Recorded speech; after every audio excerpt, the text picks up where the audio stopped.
Well, hello and welcome to the Thursday show on our game here with myself, Michael Verney.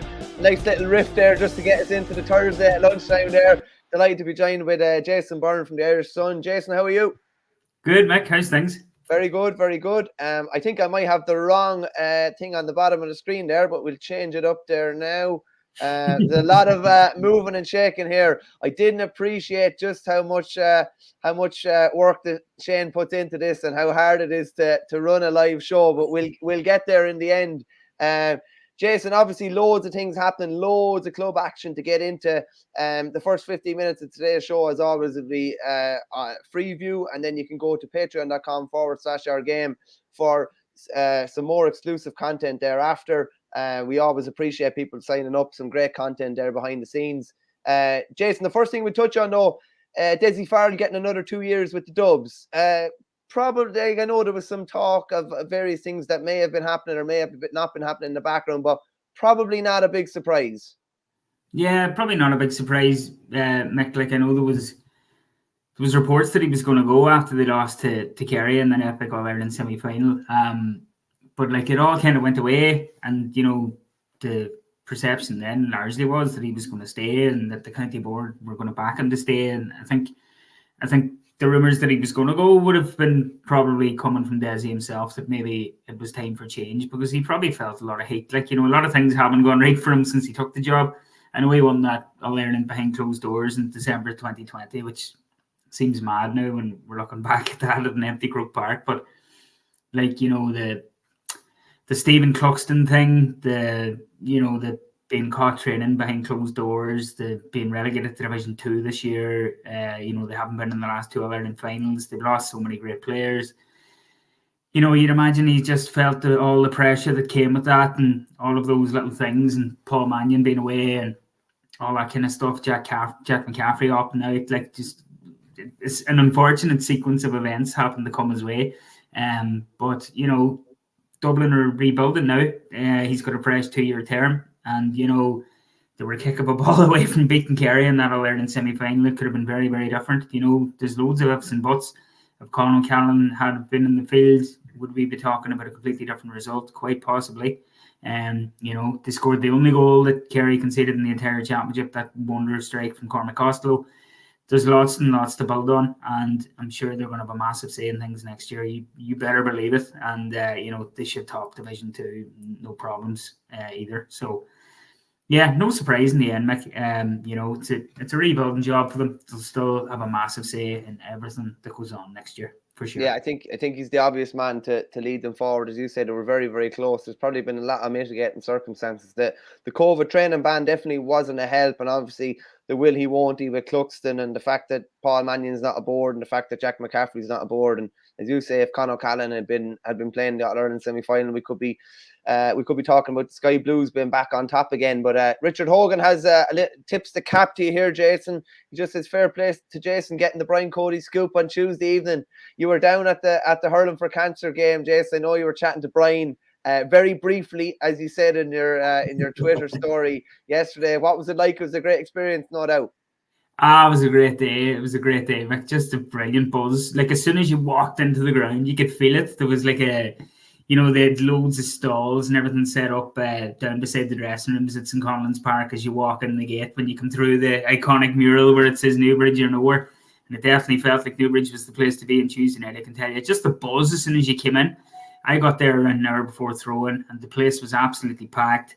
There was a galaxy of GAA stars hanging around, selling hurls and jerseys and slitters, and loads of people there from the racing world, of course. Like, you would have been in your absolute element, Mick. Just the racing and the hurling worlds collided big time. You had a host of celebrities there too. Paul McGrath, an absolute icon of mine, threw in the ball along with Joanna Reardon. You had Miriam O'Callaghan doing the line. Rachel Blackmore probably got the cheer of the day when it was announced over the tannoy that she was going to be one of the umpires. You'd Cyril Farrell and Jimmy Barry Murphy doubling up as referees. It was just brilliant. It was brilliant crack. Like, Cyril was interviewed over the PA before the ball was thrown in, and he said there would be no yellow cards and no black cards because that's how hurling should be played. I don't think he used his whistle once. They didn't give a single free. There was a bizarre moment at the start of the second half when Sonia O'Sullivan had thrown in the ball, and then she just casually had a chat with Jimmy Barry Murphy around the middle of the field as the game was going on around them. So you had two absolute Cork icons talking casually in the middle of the field as the game was going on. It was brilliant. It was just brilliant, and lots like there was 16 goals, I think, in total. You had Jamie Codd, the amateur jockey, getting a couple. He was my man of the match. He was just fantastic. You had Aisling Thompson absolutely lording at midfield. I think she covered nearly 4 kilometres in the first half alone because they were all done up in GPS systems. And you had Michael Degnan and Jerry Canning on commentary over the PA as well, and just throwing digs left, right and centre. And, there was a lot of laughter and there was a lot of joy for what was a brilliant cause. And it was just brilliant. It was great to see Cody on the line with Liam Griffin, 2 icons as well. And to say that I got him after the game, he spoke to me for about a minute. He couldn't wait to get away from me. But I got a couple of lines from him anyway. He said he's going to miss being on the line next year, and he's back in Derek Ling to be a success with Kilkenny. So yeah, it was a brilliant occasion. Mick, it really, really was. And fair play to Jim Bulger and the great Davy Russell for making it all happen again after a 3-year absence. I think it's the 10th anniversary of it, and it's only going to go from strength to strength. So long may it continue. Yeah, it's getting bigger and better every year. Like I don't know if I've ever seen that much stardom in one place. Like, it's amazing. Like, literally everywhere you looked. I spent about 15 minutes going through the gallery of pictures yesterday, and it's just everywhere is a star. Every umpire was a legend from a various field. I just thought it was brilliant. You mentioned Jamie Codd there. Jamie's obviously a jockey. And Richard Hogan just asked me here, Mick, did you see Mikey Fogarty, who was another jockey, previewing the Wexford Championship a few weeks ago, eating a bag of chips somewhere? I did indeed. Mikey's a good hurler, a good jockey as well, and an even better character, a great character. The Flash says here, Verney has truly toppled the Saint. I surely have not. The Saint is away on a well-earned holiday. And Richard Hogan just says, getting a couple of lines was as much as anybody was going to get, Jason. I got 67 seconds after a Walsh Cup game this year, and I had about 100 questions lined up in my head. It's amazing. Brian just has that aura about him, and he finishes up the interview himself. He's just a very unique man, legendary manager. He obviously had a word about Derek Ling, Jason, who we'll talk briefly about now. Derek has unveiled his backroom team for the Kilkenny senior team for next year. Probably not a big surprise. He's brought everyone that was involved with the under-20s on board with him. So Peter Barry and Michael Rice are coming in as selectors and coaches along with Peter O'Donovan. Conor Phelan has remained as a coach/selector, which to me I think is very, very important with regards to continuity, and I believe he had a big role, particularly towards the latter stages this year. And Mickey Comerford and John Murphy will kind of share S&C duties. It's a pretty stellar team when you look at it, Jason. Listen, they couldn't have really got much better. They've kept the continuity and brought in the new faces, and there's an awful lot of experience there. Massive, Michael. Yeah, that news actually broke on Tuesday evening as we were down in Newbridge at the Hurling for Cancer match, and no big surprises, as you said. I know Michael Fenley would have been linked to the backroom team. Maybe a few surprises around Kilkenny that he's not there, but apart from that, there's a lot of obvious choices there. Like the fact that they won that under-20 All Ireland too. They dethroned Limerick in a big championship match, and a lot of those players will come through. And you have the likes of TJ hanging on for next year, which is going to be massive for them. And Derek, when you look at it in the cold light of day, was probably the obvious successor for Brian in the end, even though us in the media were speculating as soon as Brian stepped away as who was going to get the job. And he was Brian's selector between 2014 and 19. He'd done it all in the field as a midfielder. I think he got 4 All Ireland medals. It's mad to think that he never hurled minor for Kilkenny. I think that's true. And he's just gone from strength to strength. He learned under the best for so long and went and had a cut at it himself at under 20 level and brought the biggest prize. So best of luck to them. They're going to have a massive say in things next year as well. There's you can never write them off, and you can just never write them off. And they were so close. Just a couple of things went right for them in that big day against Limerick. Who knows? There was only 2 points in it in the end. I know it felt like more, especially when you watch back on the last quarter of the game. But there's so much to be hopeful for there now. And wouldn't it be unreal if he brought them back to Liam McCarthy for the first time since 2015 in his first go? It took Cody 2 seasons to do it, so it definitely won't be long before they have it back, I'd say. But it's wide open next year. There's so many new managers coming in as well, Michael, isn't there? Like it's just going to be mad. Like you have Davy and Waterford, you have Cork, you have Dublin, you have Laois in your own awfully all with new management teams as well. I know, and you have Henry Sheffield staying in Galway, so it's going to be a serious season. I can't wait for it to start. But we've all the club stuff now, so. Yeah, there's lots of as we say, there are still a couple of vacancies up for grabs, so there's still plenty of inter-county talk, even though we're bang in the middle of the club season. Just one quick thing I'd like to chat to you, Jason, is the vacancy obviously with the Donegal footballers at the moment.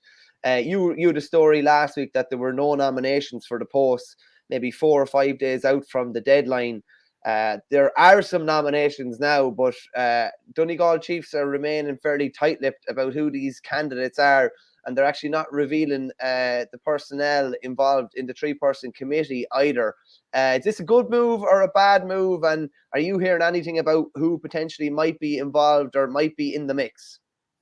Yeah, like it's a funny one. Mick, like the nominations closed on Monday evening.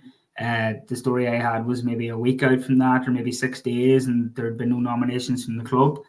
From the clubs, I believe that has changed as of Monday's deadline passing, and then a 3-person committee is to be put in place to find the new manager. And they're not disclosing who's going to be on the committee, and they're not disclosing any nominations or any headhuntings that's been going on at all. In terms of outsiders, Malachy O'Rourke's been linked to it big time. I believe he was approached by Meath, which he turned down, and then Meath subsequently appointed Colin O'Rourke.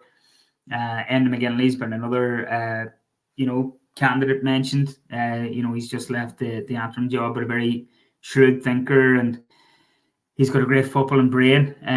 Jim McGuinness's name was always going to be mentioned, but I believe that's completely off the table. Every Donegal supporter he's the dream for every Donegal supporter to come back. Off the table, he's concentrating on his soccer career. Rory Kavanagh would be another great candidate. Led St Eunan's to the county title last year. Absolutely iconic player.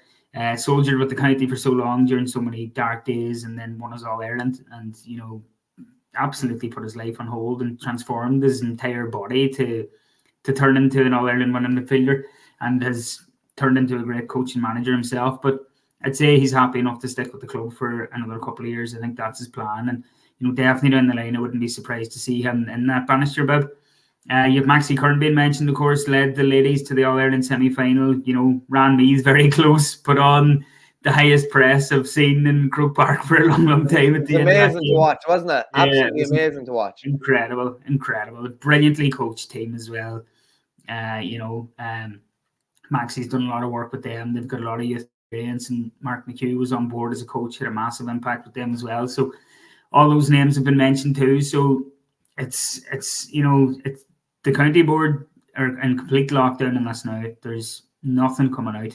They've completely put a padlock on the door, and they're going to let everything take its course. And I'd say we'll find out then, and hopefully in the not too distant future, what happens, because round 2 of the championship's taking place this weekend, and you'd hope to have a new man in charge before that rumbles on too much, so you can spot new talent, and don't let any potential lads coming into the panel fall through the cracks.